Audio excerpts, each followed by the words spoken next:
We're continuing our look at the best demos from Turn-Based Fest of June of 2025, with more deck buildings, RPGs, and a lot of one-turn optimizations to get to.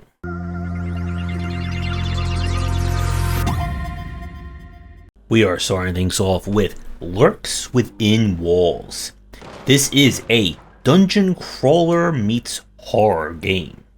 A strange plague is infecting the environment and the people around.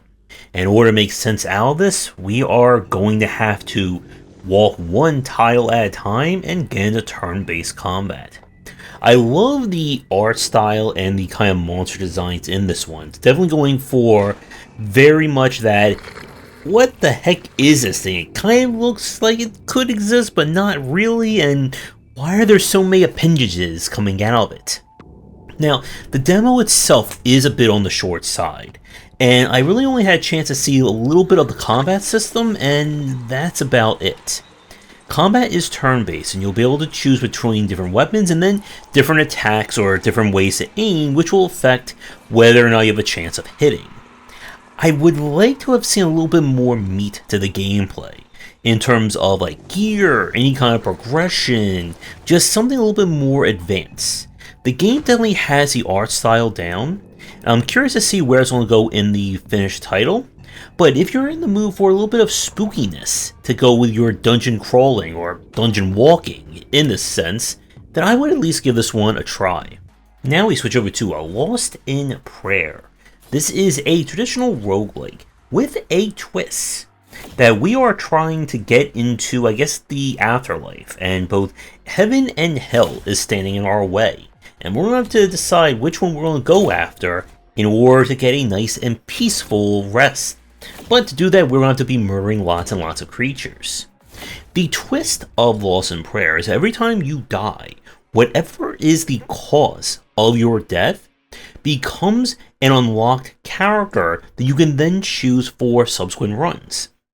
Each character is a unique creature that will have different stats, different kind of gear requirements that they can use, and a kind of different choosing of the various skills in the game.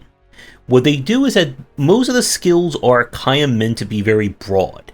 They can be equipped to different characters, but the pool, or which ones that you'll get, is going to be different both based on the character that you choose, and the game will randomly give you a few starting skills when you start a new run.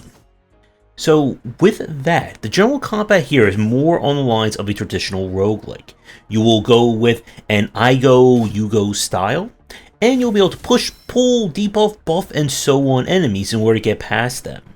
Now, given the fact that each creature has specific equipment requirements, it means that the difficulty and kind of your power scale on each run is going to be very varied, and I did find them to be a little bit on the difficult side.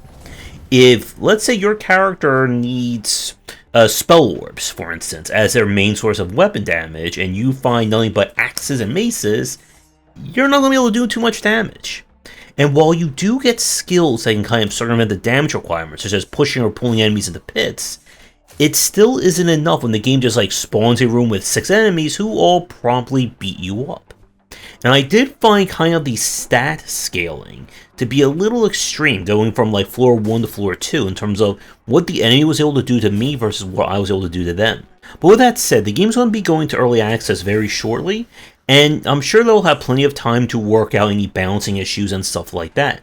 So if you are a traditional roguelike fan looking for another take on the genre, then I would definitely give this one a try and see if it works for you. And now we go to Shroom and Gloom, a deck building, dungeon, or underground crawling roguelike. Not quite sure what the story is, but you're underground and lots of mushrooms want to beat you up. And you're going to have to fight, slash, and eat your way through the dungeon. I absolutely adore kind of like the entire like diegetic GUI of this game, as all the cards and major items will show up in the world and you'll be able to look and interact with them as you see fit. The game itself in a way reminds me a little bit of like the camp management of, say, Darkest Dungeon, in that after you are finished with a fight in the area, Your action points are essentially your camp points. You can use them with the cards in your hand in order to either search for new weapons, search for new items, or rest and recover your health.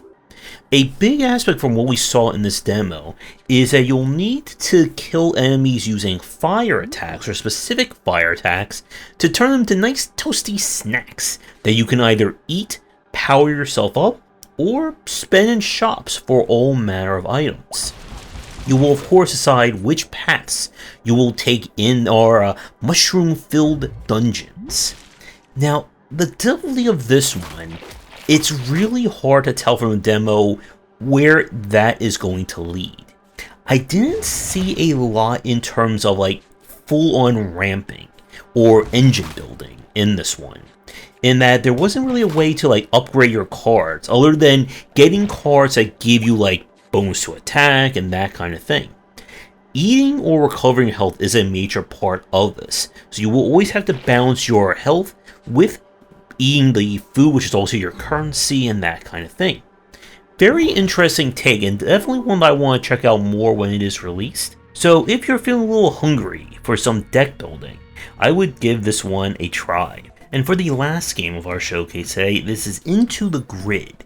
One part dungeon crawler, one part deck building roguelike. The aesthetic of this one reminds me a lot of Invisible Ink, but trust me, it does not play anything like it. We are breaching networks using cyberspace in order to find our missing daughter, and we're going to have to fight off a lot of very unusually looking programs in order to do so. The structure here is that your mission is to find the exit in each map. Now, the doors themselves will correspond to specific events that you must accomplish in the room or nearby in order to open them.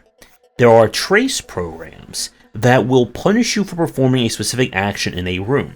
They will fill up the kind of threat meter trace level in the upper left. Every time that meter fills all the way up, you will get a higher alert level, which raises the stats of the enemies and makes things generally harder. So you need to balance where you want to go to where you need to go, and how many traces it's going to hurt you to do so. Now, when you run into a program, the game switches into a first-person combat or turn-based combat, as you'll use your deck of cards to beat back against the enemies. Now, the programs in this one are a bit more involved compared to a lot of the other deck builders that we've seen. A lot of these enemies kind of operate more like elite fights than your common foes. Some of them will have parts that you can attack that can weaken them. They can revive things, they can basically just cause a lot of trouble. You have kind of like a special gauge that builds up as you play cards, which can then be translated into activating special programs. Cards can of course be upgraded, you can buy them, you can thin your deck, and there's certainly a lot going into this one. I did find a little bit unruly in places trying to like parse what is happening. Lots of symbols all over the place, especially on the main map, that you need to kind of memorize or just keep going over the tooltips again and again to figure out what something is, why you're being punished, and that kind of thing. It felt very slow as well as a deck builder, in that you do not get cards after each battle, only after you do specific events in the kind of cyberspace area. And I felt like the beginning cards were just not really doing anything, and led to combat starting to feel very bloated out, and just like not really able to get through things at a nice clip. I like the design or the style of this one, and I am interested to see where it's going to go. So if you're looking for a more harder take on the deck building roguelike design, I would give this demo a try, because I don't think it's going to work for everyone, but if it works for you, you're going to find a very enjoyable and very original take. And with that, our second part of Turn-Based Fest or Turn-Based Thursday Fest is done.